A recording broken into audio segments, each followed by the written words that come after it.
네, 우리 다 같이 주기도문 하심으로 4월 19일 화요일 새벽 기도회를 시작하겠습니다. 하늘에 계신 우리 아버지, 아버지의 이름을 거룩하게 하시며 아버지의 나라가 오게 하시며 아버지의 뜻이 하늘에서와 같이 땅에서도 이루어지게 하소서. 오늘 우리에게 일용할 양식을 주시고 우리가 우리에게 잘못한 사람을 용서하여 준 것 같이 우리 죄를 용서하여 주시고 우리를 시험에 빠지지 않게 하시고 악에서 구하소서. 나라와 권능과 영광이 영원히 아버지의 것입니다. 아멘. 우리 함께 85장 9주를 생각만 해도 85장 9주를 생각만 해도 함께 찬양합니다.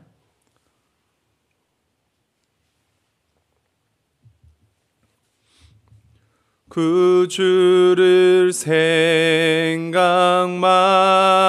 해도 이렇게 좋거든. 주 얼굴 배울 때에야 얼마나 좋으랴. 만민의 구주 예수의 귀하신 이름은 천지에 있는 이름 중 비할 데 없도다. 참에게 하는 자에게 소망이 되시고 구하고 찾는 자에게 기쁨이 되신다. 예수의 넓은 사랑을 어찌 다 말하랴. 주 사랑 받은 사람만 그 사랑 알도다. 사랑의 주 예수여 내 기쁨 되시고 이제로부터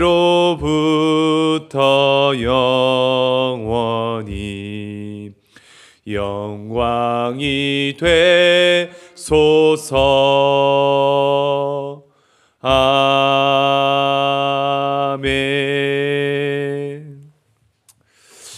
네, 우리 함께 읽어 하나님의 말씀 요한복음 21장입니다. 요한복음 21장 1절에서 14절까지 말씀 1절에서 14절까지 말씀 우리 한 절씩 교독하도록 하겠습니다.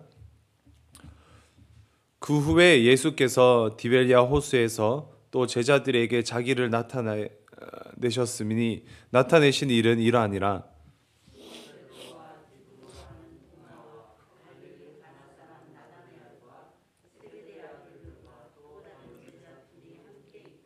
시몬 베드로가 나는 물고기 잡으러 가노라 하니 그들이 우리도 함께 가겠다 하고 나가서 배에 올랐으나 그날 밤에 아무것도 잡지 못하였더니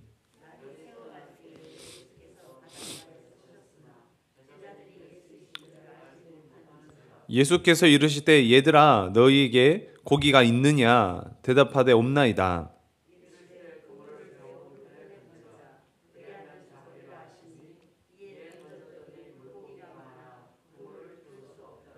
예수께서 사랑하시는 그 제자가 베드로에게 이르되 주님이시라 하니 그 시몬 베드로가 볶고 있다가 주님이라 하는 말을 듣고 겉옷을 두른 후에 바다로 뛰어내리더라.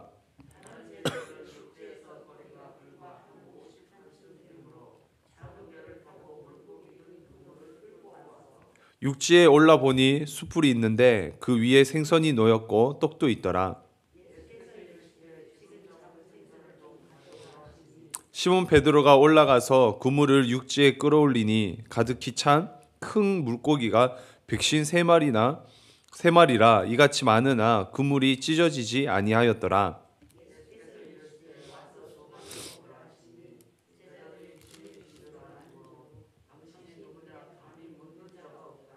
예수께서 가셔서 떡을 가져다가 그들에게 주시고 생선도 그와 같이 하시니라.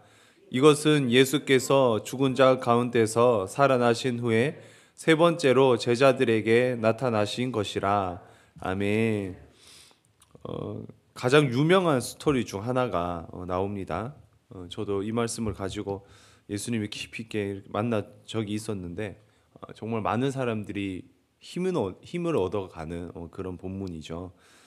내일까지 이어지는데 함께 요한복음 마지막 말씀을 또 천천히 읽어보겠습니다. 1절입니다. 그 후에 예수께서 디베랴 호수에서 또 제자들에게 자기를 나타내신 일은 이러하니라. 그 후에 이렇게 되어 있죠. 새로운 이야기가 시작됩니다. 이 이야기는 부활하신 예수님께서 디베랴 호수에서 제자들에게 나타내신 이야기죠. 디베랴는 갈릴리 호수의 서남쪽에 위치한 장소인데요. 그 온천이 발달하고 그 풍경이 너무 좋은 그런 곳이에요. 그래서 헤롯이 그 로마 황제 디베리오에게 헌납한다는 의미로 그 디베랴 호수 이렇게 부릅니다. 그 로마 황제를 바라보며 그에게 바친 호수에 진정한 황제이신 우리 예수님께서 이렇게 나타나시는 거죠. 2절입니다. 시몬 베드로와 디두모라 하는 도마와 갈릴리 가나 사람 나다나엘과 세베대의 아들들과 또 다른 제자 둘이 함께 있더니 베드로, 도마, 나다나엘, 세베대의 아들들 그러니까 요한과 야고보죠. 그리고 또 다른 제자 둘 이렇게 총 7명이 나오고 있습니다. 시몬 베드로가 나는 물고기를 잡으러 가노라 하니 그들이 우리도 함께 가겠다 하고 나가서 배에 올랐으나 그날 밤에 아무것도 잡지 못하였더니 그 베드로는 좀 제자들의 좀 리더였죠. 그죠? 그래서 먼저 일어나서 물고기를 잡으러 가겠다 이렇게 얘기를 합니다. 그러니까 제자들도 함께 가겠다 하면서 배에 올라탑니다. 근데 오랜만에 잡아서 감을 잃었던 것일까요? 그날 밤에 아무것도 잡지 못합니다. 물고기를 잡을 능력이 그들에게 없죠. 물고기를 잡을 능력이 없습니다. 4절이죠. 날이 새어갈 때 예수께서 바닷가에 서셨으나 제자들이 예수이신 줄 알지 못하는지라. 날이 새어갑니다. 그러니까 어둠이 다 지나가고 해가 뜨려고 하는 거죠. 저 멀리 바닷가에 누군가가 서 있습니다. 제자들은 누군지 알아보지 못하지만 해설자는 그분이 예수님이시라는 것을 밝혀주죠. 예수님을 알아보지 못하면 예수님이 없으면 물고기가 안 잡혀요. 그죠? 예수님을 모르면 능력이 없습니다. 5절 봅시다. 예수께서 이르시되 얘들아 너희에게 고기가 있느냐 대답하되 없나이다. 저 멀리서 예수님께서 말씀하십니다. 얘들아 너희에게 고기가 있느냐. 뒤에서 나오지만 거리가 100m 정도로 추정을 할 수 있는데요. 새벽이라 충분히 소리가 들렸는지 혹은 예수님의 목소리가 큰지 모르겠지만 어쨌든 부활하신 예수님 정도라면 목소리도 마음대로 이게 조정하실 수 있었지 않았을까요? 조금만 힘써도 이렇게 충분히 들렸을 겁니다. 그래서 얘들아 이렇게 부릅니다. 이 얘들아라는 그 헬라어가 재밌는 게 파이디온입니다. 그러니까 우리 잘 알고 있죠. 파이디온 선교에 자녀들아 이런 말이에요. 자녀들아. 그러니까 제자들은 성인이에요. 그죠? 이게 20, 30대 성인인데 나이가 꽤 있었지만 자녀라고 불러요. 그러니까 매우 친밀하게 그들을 부르고 있는 거죠. 제자들은 아무것도 못 잡았기에 고기가 없다고 합니다. 그러니까 6절 보면 이르시되 그물을 배 오른편에 던지라 그리하면 잡으리라 하시니 이에 던졌더니 물고기가 많아 그물을 들 수 없더라. 예수께서는 그물을 배 오른편에 이렇게 던지라고 합니다. 그 오른편에 던지니 그물을 들 수 없을 정도로 물고기가 많이 잡혔다 이렇게 얘기를 하고 있죠. 예수님이 오시면 못 잡던 물고기가 잡힙니다. 그렇죠? 예수님이 없으면 되던 일도 안 되는데 예수님께서 함께 하시면 안 되던 일도 됩니다. 그러기에 예수님이 우리에게 있으면 돼요. 우리는 예수님과 함께 붙어 있으면 충분합니다. 충분해요. 잘 드러나는 거죠. 그 포도나무와 가시 비유가 잘 드러나는 말씀이죠. 가지가 떨어져 있으면 아무 힘도 없어요. 그런데 가지가 포도나무에 붙어 있기만 하면 열매를 맺는 거예요. 마찬가지로 이 제자들도 예수님과 함께 있으니까 예수님의 말씀에 순종하니 물고기를 잡는 겁니다. 예수님과 함께 있어서 우리도 물고기를 잡으시기 바랍니다.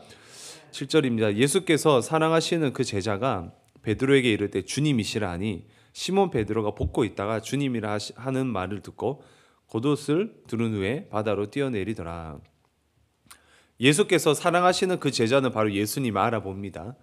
이 사랑하시는 제자를 요한이라고 보고 있죠. 요한이 베드로에게 주님이시라 이렇게 얘기를 해요. 그랬더니 베드로는 겉옷을 두른 후에 바다로 뛰어내립니다. 주님과 함께 주님을 빨리 만나기 위해서 바다에 뛰어든 거죠. 요한과 베드로의 기질이 좀 차이가 나죠. 요한은 옆에 사람한테 차분하게 말합니다. 주님이야, 저분 주님이시야 이렇게 얘기를 하는데 베드로는 어떻습니까? 뛰어들어요 그냥. 여러분은 어떤 사람입니까? 옆에 차분하게 주님이신가 봐 뭐 이렇게 얘기하시는 분이신가요? 뛰어들어 가십니까? 저는 정말 제가 베드로 같은 사람이라고 생각을 했거든요. 그런 사람이었고 뭐 청년 때도 그랬고 그랬으니까 뭐 목회를 했겠죠 사실. 이렇게 뭐 목회자 집안도 아니고 부모님도 아무도 교회를 안 다니는 상황에서 목회를 한 거니까 베드로처럼 막 뛰어들었던 그런 기질이었어요. 근데 시간이 지날수록 요한과 가까워지는 것 같아요. 좀 차분하게 그런가? 뭐 그런 것 같습니다. 이게 바뀌는 것 같아요. 어쨌든 그런 생각을 한번 해봤습니다. 우리 8절입니다. 다른 제자들은 육지에서 거리가 불과 한 50칸쯤 되므로 작은 배를 타고 물고기 든 그물을 끌고 와서 배와 예수님과의 거리가 50칸쯤 된다고 이렇게 얘기를 하죠. 50칸은 그 200규빗이라고 합니다. 1규빗이 여기 성인 남자 그 팔꿈치죠. 한 50cm로 보면 200규빗은 한 100m 이렇게 볼 수 있는 거죠. 그러니까 베드로는 예수님을 보기 위해 100m 수영을 해 가는 겁니다. 100m 수영이면 보통 수영 레인에 2번 왔다 갔다 하는 거죠. 꽤 긴 거예요. 베드로의 열정을 다시 한번 볼 수 있습니다. 다른 제자들은 배를 타고 물고기 든 그물을 끌고 이렇게 옵니다. 9절입니다. 육지에 올라보니 수풀이 있는데 그 위에 생선이 놓였고 떡도 있더라. 육지에 올라갔습니다. 그런데 수풀이 있는데 그 위에 생선도 있고 떡도 있습니다. 아마 주님이 피워놓은 수풀에 수영해서 급하게 온 베드로가 쬐고 있었지 않았을까 이런 생각도 해봅니다. 상황이 웃기죠. 며칠 전에 대제사장의 뜰에서 불을 쬐면서 예수님을 부인했던 베드로가 이제는 부활하신 예수님 옆에서 불을 쬐고 있습니다.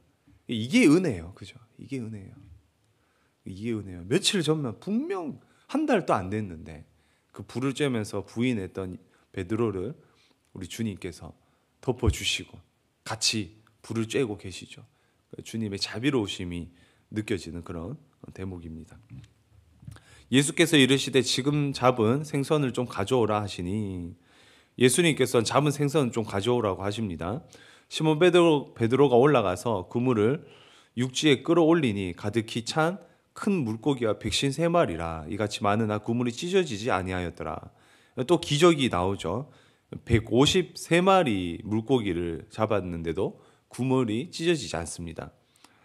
이번에 그 말씀을 보다가 안 건데 153마리에 대한 정말 다양한 의견들이 있더라고요.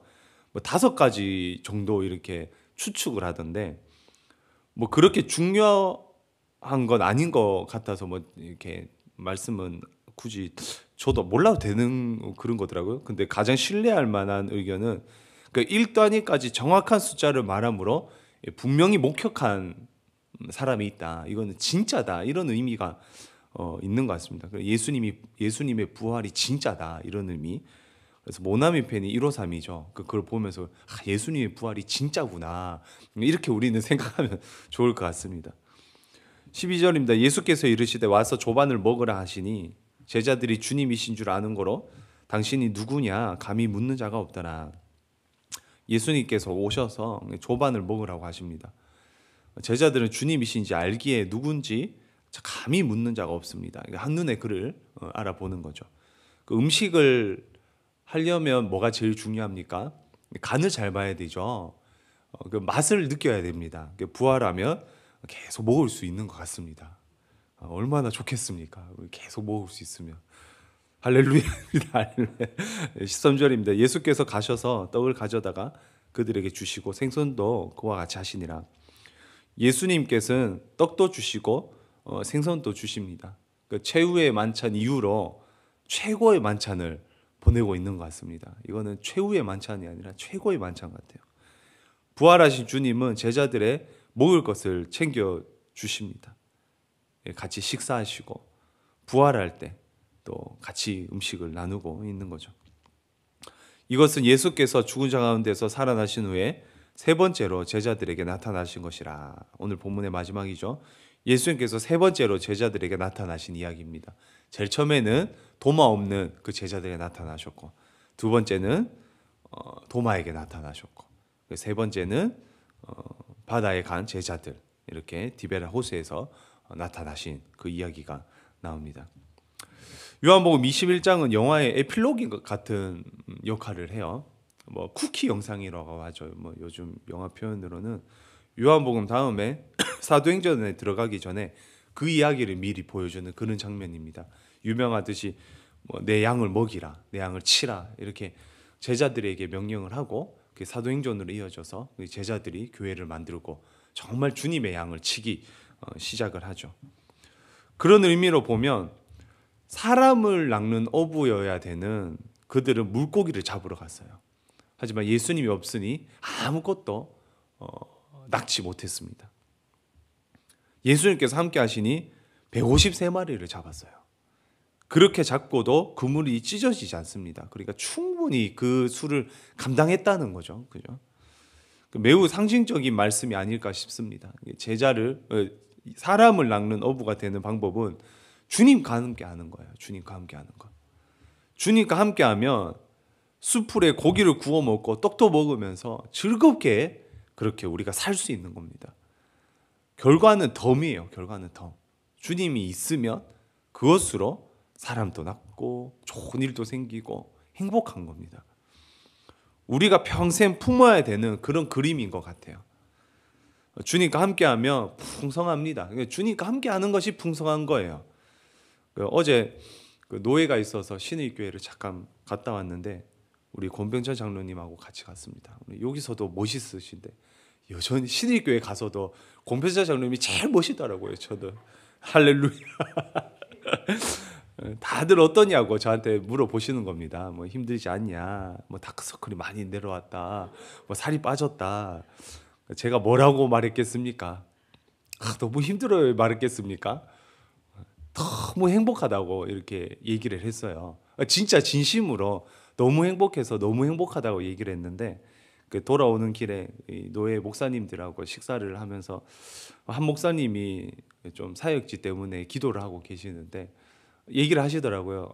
최 목사가 그렇게 대답을 하는 걸 옆에서 들었는데 나도 그렇게 대답하는 사역을 하고 싶다. 기도를 해달라 이렇게 얘기를 하시던데 그 말도 되게 듣기 좋았습니다. 그냥 행복하게 예수님하고 함께 이렇게 행복하게 사역해서 너무 좋고 그리고 평생에 우리의 삶이 예수님과 함께 하면 됩니다. 이게 꼭 기억이 되고 이게 우리의 청사진이 되었으면 좋겠어요. 우리 인생에, 우리 가정에, 우리 교회의 청사진이 예수님과 함께하면 부족하고 연약하고 뭐 신생아 수준이잖아요. 저희 교회가 우리 모두가 그렇잖아요. 우리의 몸과 마음이 죄와 허물이 사실 아무리 벗으려고 해도 안 되고 연약하고 부족하고 숲을 앞에서 죄를 짓는 우리지만 주님과 함께하면 숲을 앞에서 위로받습니다. 그렇게 주님과 함께해서 풍성한 삶을 살아갈 수 있는 그런 오늘 하루 되시길 주님의 이름으로 축원드립니다.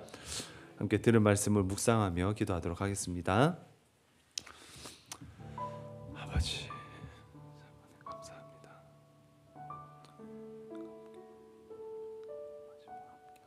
충분합니다.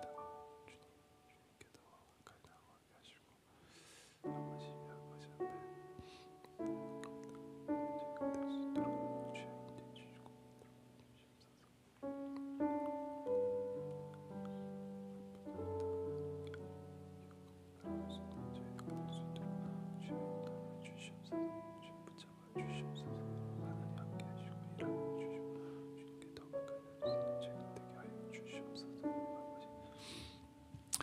하나님 아버지, 우리를 주님과 함께할 때 가장 행복한 존재로 만드셨는데 때때로 주님을 멀리할 때가 있습니다. 하나님, 그러나 언제나 우리들에게 찾아와 주셔서 얘들아, 나의 자녀들아 불러주시고, 그리고 숯불 앞에서 죄를 지을 때에도 용서하시고 안아주시니 감사합니다.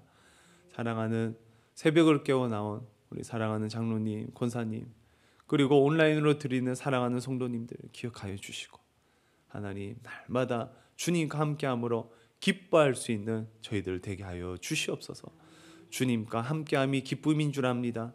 하나님, 주님과 함께함으로 열매는 덤으로 얻어먹고 그렇게 맛있게 조반을 먹으며 행복하게 살아갈 수 있는 가정 될 수 있도록 주여 축복하여 주시옵소서.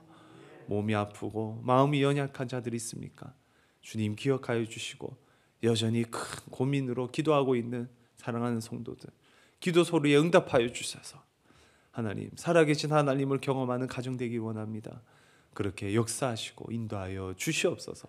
감사드리며 예수님의 이름으로 기도드립니다. 아멘. 오늘 화요일 나라를 위해서 기도합니다. 또 정권이 교체되고 있는데 또 경제가 빨리 회복되고 또 모든 것들이 잘 되고, 특별히 한국교회가 살아나 선교한국이 될 수 있도록, 예전처럼 선교한국의 명성을 회복하는 또 한국교회 될 수 있도록, 빛과 소금이 될 수 있도록 그렇게 기도해 주시고, 가지고 나오신 기도 제목 가지고 기도하시다가 귀가하시 바랍니다. 다 같이 기도하도록 하겠습니다. 하나님 아버지, 참 감사합니다.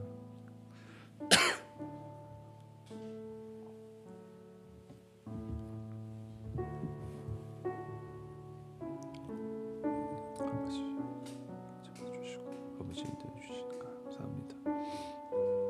하나님 아버지 돌봐주 행하여 주셔서 아버지 우리만 나가는 저희가 되게 하여 주시옵소서. 아버지 주시기 원합니다. 주여 붙잡아 주시고 주여 인도해 주시고 주여 돌봐 주시옵소서. 하나님